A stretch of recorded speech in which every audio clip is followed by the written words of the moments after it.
If you've been to the Sarasota Square Mall's food court recently, you lie. That's because it's no longer there. Once a hopping destination, there are only a few vendors left. And here to talk about the current state of Sarasota Square, where it's been and where it's going, is Herald-Tribune retail reporter Laura Finaldi. Hello there. Hi, Marco. Great to have you here. Thanks our first time doing this, hopefully Yes. not our last. Yep. I saw your story and I wanted to get you in for the interview because I happen to go to that mall and I like it, despite the decreasing vendors, but I have not been there since the food court just about all that vanished. Tell us about it. Yeah, so the last restaurant, which was Perry's Asian Grill, just left not too long ago. So the food court has no restaurant tenants for the moment. There is Rainus Taqueria. They're going to move in at some point over the next couple of months. But Rainus is a really good restaurant, but obviously it's not going to fix the deeper problem having them there. They also had, until a few years ago, 2 full-service restaurants at the mall. There was Prime Serious Steak and Barefoot Bar and Grill, but they're both gone now. So nowhere to eat at the mall except for Costco.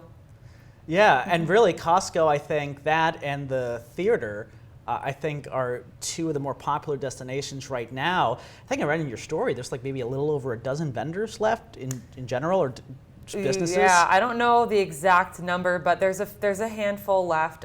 They still have JCPenney, as you said, Costco and the movie theater. There's a few others like Lid's Locker Room, a few other smaller tenants, but the H&Ms are gone, GNC is gone, Hollister is gone, Hot Topic is gone, Express.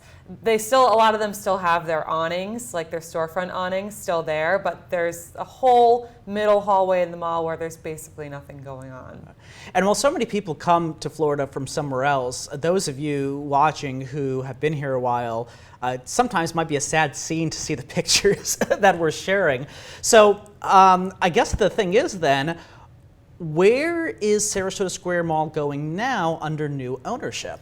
That's a really good question. The new ownership took over not too long ago, and it's a company out of Illinois called Torburn Partners. We don't really know a lot about what they're planning to do. As of last week, which was the last time I checked with the county, there were no plans on file for redevelopment.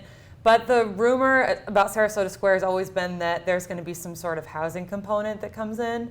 People have talked about, county commissioners in the past have discussed possible affordable housing, but in this day and age, is that really going to happen with the cost of construction supplies and the high demand of people moving here? Probably not, but also we don't know what's going to happen. So you could do something like that. You could do a mixed use type development where there is housing and then Costco maybe stays because that's a huge draw. Right. And then maybe there's some self-storage component or something like that. Or you could do, which was what one of the people I talked to for my story was, which is kind of try to target a customer that's not being served at UTC. Because you could see University Town Center Mall is extremely popular right now. I mean, try to drive around there.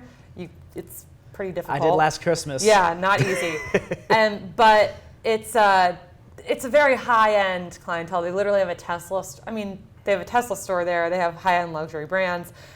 So maybe try to target a different customer, but at the same time, geographically, it's a little further south. And also, just so to add something else to it, is that Sarasota Square happens to be across the street from Pelican Plaza, which is also owned by Benderson Development, which is also the developer of UTC. So Benderson can kind of bring in the same tenants that they have at UTC, bring them to South Sarasota. So it's tough, definitely tough competition down there.